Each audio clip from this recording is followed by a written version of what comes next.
کراچی میں دہشت گرد حملے میں شہید ہونے والے رینجرز کے جوانوں کی نماز جنازہ ادا۔ وفاقی وزیر داخلہ محسن نقوی، گورنر سندھ نیال ہاشمی، وزیر اعلیٰ سندھ مراد علی شاہ اور اعلیٰ عسکری اور سول حکام کی بڑی تعداد میں نماز جنازہ میں شرکت۔ شرکاء نے شہداء کی عظیم قربانی کو خراج عقیدت پیش کیا اور اہل خانہ سے دلی ہمدردی اور تعزیت کا اظہار کیا۔ صدر مملکت اور وزیر اعظم کی دہشت گرد حملے کی شدید مذمت۔ جام شہادت نوش کرنے والے نوجوانوں کو خراج عقیدت پیش۔ کہا کہ دہشت گردی کے ناسور کے مکمل خاتمے تک جدوجہد پوری قوت اور عزم کے ساتھ جاری رہے گا۔ وزیر اعلیٰ پنجاب کا وطن پر جان نچھاور کرنے والے شہداء کو سلام۔ سندھ اسمبلی میں دہشت گردوں کے حملے میں جان قربان کرنے والے رینجرز جوانوں کی شہادت پر فاتحہ خوانی۔ فیلڈ مارشل سید عاصم منیر کا کراچی میں دہشت گردوں کا مقابلہ کرتے جانیں قربان کرنے والے شہداء کو خراج عقیدت پیش۔ لواحقین سے دلی تعزیت کا اظہار۔ کہا قوم کی حفاظت کے لیے یہ قربانیاں ہمارے عزم کو مزید مضبوط بناتی ہیں۔ پاکستان اپنے جوانوں کی شہادت کا بدلہ لینے کے لیے حملے کے ذمہ داران کے خلاف کارروائی کرے گا۔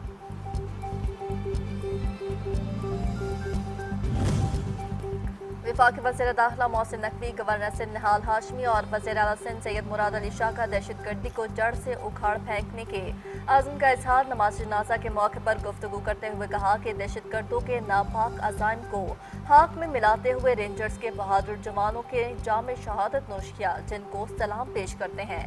ملک سے دہشت گردی کے مکمل خاتمے کے لیے سیکیورٹی فورسز کے ساتھ کھڑے ہیں۔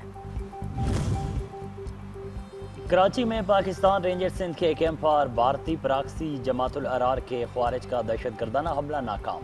بروقت جواب میں 3 دہشت گرد مارے گئے، 1 زخمی افغان دہشت گرد گرفتار۔ رینجرز کے 3 جوان دھرتی پر قربان ہو گئے۔ ISPR کے مطابق دہشت گردوں نے کیمپ کے مرکزی گیٹ پر دھماکہ کرنے کے بعد سیکیورٹی اثاث توڑنے کی کوشش کی۔ موقع پر موجود جوانوں نے کوشش ناکام بنا دی۔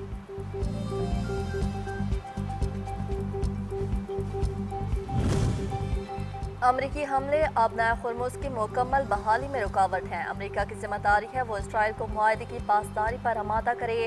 ایرانی وزیر خارجہ عباس اراغچی کی عراق کی ہم منصب سے ملاقات کے بعد مشترکہ نیوز کانفرنس۔ ایران کی حمایت کرنے پر عراق کی حکومت سے اظہار تشکر۔ کہا کہ آبنائے ہرمز پر ہمارا کنٹرول ہے۔ اسرائیل کو لبنان کے علاقوں سے نکل جانا چاہیے۔ مفاہمتی یادداشت کو اپنے اصل راستے سے ہٹنا نہیں چاہیے۔ معاہدے کی پہلی شق تمام محاذ پر جنگ روکنا ہے، جس میں لبنان بھی شامل ہے۔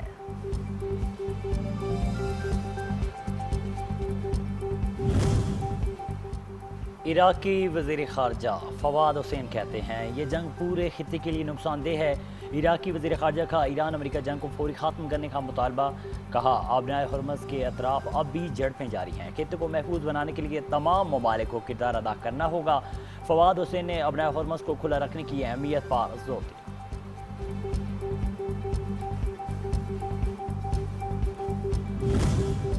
ایرانی سپریم لیڈر آیت اللہ خامنائی نے عدلیہ پر زور دیا ہے کہ ایران کے خلاف امریکی اور اسرائیلی جنگی جرائم کے معاملات کو ملکی اور بین الاقوامی عدالتوں میں بھرپور انداز میں اٹھایا جائے۔ کہا کہ مبینہ جنگی جرائم کے ذمہ دار افراد کو انصاف کے کٹہرے میں لانا ضروری ہے۔ عدلیہ کو اس حوالے سے مؤثر قانونی اقدامات کرنے چاہیے۔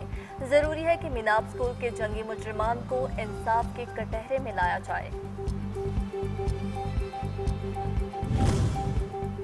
امریکی صدر ڈونلڈ ٹرمپ نے کہا کہ اگر حالات نہ بدلے تو واشنگٹن اپنی فوجی کارروائیاں مزید توسیع کر سکتا ہے۔ امریکی صدر ڈونلڈ ٹرمپ نے کہا کہ امریکی فضائیہ نے ایران کی میزائل اور ڈرون ذخائر، ساحلی ریڈار تنصیبات اور دیگر فوجی اہداف کو نشانہ بنایا۔ صدر ٹرمپ کے مطابق یہ کارروائی جنگ بندی معاہدے کی مبینہ خلاف ورزی اور خطے میں ایران کی سرگرمیوں کے جواب میں کی گئی۔ امریکی سینٹرل کمانڈ نے آبنائے ہرمز کے قریب ایرانی اہداف پر فضائی حملے کی ویڈیو جاری کر دی۔ ایرانی فوج سے تعلق رکھنے والے 10 انفراسٹرکچر کو نشانہ بنانے کا دعویٰ۔ امریکی سینٹرل کمانڈ نے کہا تھا کہ آبنائے ہرمز میں پاناما کے پرچم بردار ٹینکر جہاز پر ایرانی ڈرون حملے کے جواب میں ایران میں متعدد فوجی اہداف پر فضائی کارروائی کی گئی۔ کہا کہ کارروائیاں صدر ٹرمپ کی ہدایت پر کی گئیں۔ امریکی جارحیت کا جواب، ایران کے کویت اور بحرین میں امریکی اڈوں پر میزائل اور ڈرون حملے، 8 اہم تنصیبات تباہ کرنے کا دعویٰ۔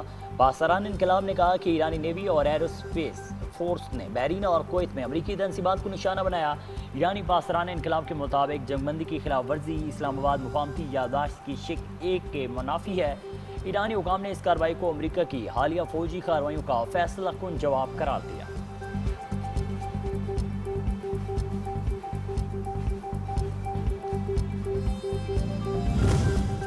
ایران نے لبنان سے اسرائیلی انخلا کی واضح ٹائم لائن مانگ لی۔ ایرانی وزارت خارجہ کے ترجمان اسماعیل بقائی نے میڈیا گفتگو میں کہا کہ لبنان کی خود مختاری کا تحفظ اور جنگ کا خاتمہ پائیدار معاہدے کی بنیادی شرط ہے۔ ایران کا موقف اقوام متحدہ کے منشور اور عالمی قوانین کے بنیادی اصولوں پر مبنی ہے۔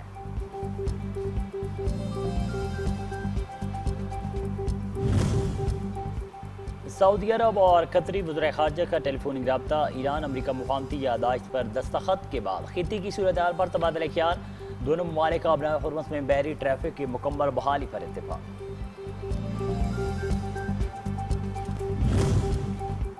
نائب وزیر اعظم محمد اسحاق ڈار سے بحرینی وزیر خارجہ کا ٹیلی فونک رابطہ۔ بحرینی ہم منصب نے اسلام آباد مفاہمتی یادداشت میں پاکستان کے کردار کو سراہا۔ وزیر خارجہ اسحاق ڈار اور بحرین کے وزیر خارجہ نے باہمی رابطے برقرار رکھنے پر اتفاق کیا۔ اسحاق ڈار نے کہا کہ پاکستان امن، مذاکرات اور تعمیری سفارتی کاری کے لیے پرعزم ہے۔ سندھ دھرتی کو سمجھو اور اسے قبول کرو، اپوزیشن کو سندھ اسمبلی میں برابر نہیں بلکہ بہتر مواقع ملتے ہیں۔ وزیر اعلیٰ سندھ مراد علی شاہ کا اسمبلی فلور پر اپوزیشن کو جواب۔ کہا سندھ واحد اسمبلی ہے جہاں ہر صوبے سے تعلق رکھنے والے افراد موجود ہیں۔ سندھ کی ترقی کے لیے سب کو مل کر کام کرنا ہوگا۔ اس سال سندھ کا ترقیاتی بجٹ سب سے زیادہ ہے، وفاق سے ہمیں 250 ارب روپے کم مل رہے ہیں۔ سندھ اسمبلی کے اجلاس میں گرما گرمی، اپوزیشن رہنما علی خورشیدی کے پیپلز پارٹی پر لفظی وار۔ کہا کہ بجلی ہے نہ گیس اور نہ ہی پانی، سندھ والوں کا حق مارا جا رہا ہے۔ پیپلز پارٹی کی قبولیت نہیں، کارکردگی کی بنیاد پر عوام پیپلز پارٹی کو ووٹ نہیں دیتی۔ پی پی کو الیکٹیبلز کی وجہ سے حکومت ملی۔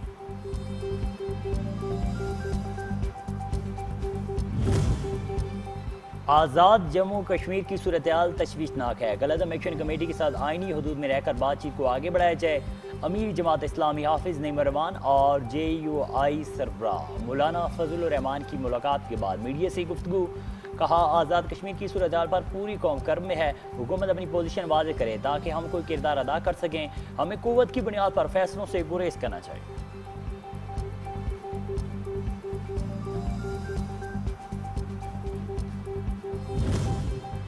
وزیر اعلیٰ بلوچستان میر سرفراز بگٹی کی جمعیت علماء اسلام کے صدرہ مولانا فضل الرحمان کی رہائش گاہ آمد۔ ملاقات میں بلوچستان اور ملک کی سیاسی صورتحال پر بات چیت۔ رہنماؤں نے صوبے میں امن و امان کے حوالے سے مختلف امور پر تبادلہ خیال بھی کیا۔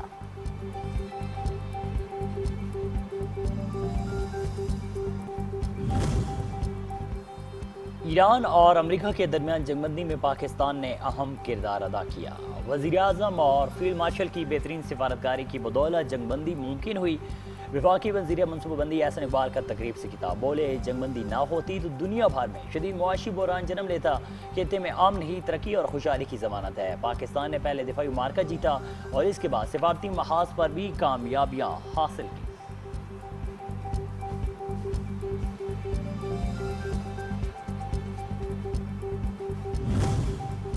حکومت کی جانب سے پیٹرول کی قیمت میں کمی کا فائدہ براہ راست عوام تک منتقل کیا جا چکا ہے۔ ایران سے سستا تیل اور گیس خریدنے پر غور کر رہے ہیں۔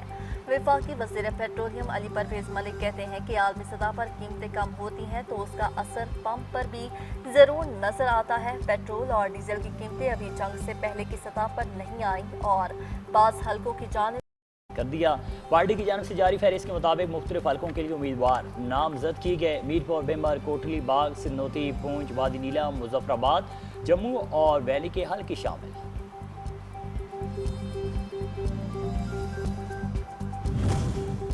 حزب اللہ کے سربراہ شیخ نعیم قاسم نے اسرائیل اور لبنان کے درمیان امریکہ میں طے پانے والے فریم ورک معاہدے کو مکمل طور پر مسترد کر دیا۔ حزب اللہ کے سربراہ نے کہا کہ لبنان حکومت نے اس معاہدے کو قبول کر کے ایک سنگین غلطی کی ہے۔ اس سے اسرائیل کے قبضے کو قانونی جواز ملتا ہے اور لبنان کی خود مختاری متاثر ہوتی ہے۔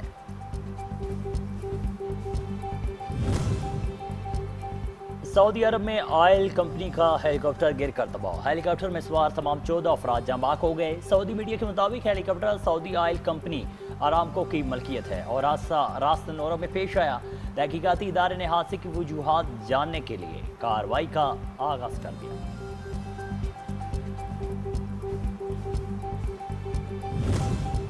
موسم کی کروٹ 3 جولائی تک وقفے وقفے سے پری مونسون بارشوں کی پیشگوئی۔ شمالی علاقوں میں گلیشیئرز کے تیزی سے پگھلنے کا خدشہ۔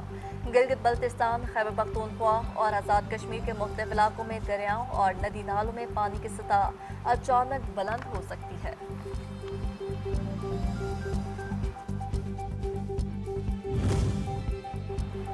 اور ارجنٹینا کے عالمی شہرت یافتہ فٹ بالر لیونل میسی نے فیفا ورلڈ کپ کے دوران ایک نیا عالمی ریکارڈ قائم کر دیا۔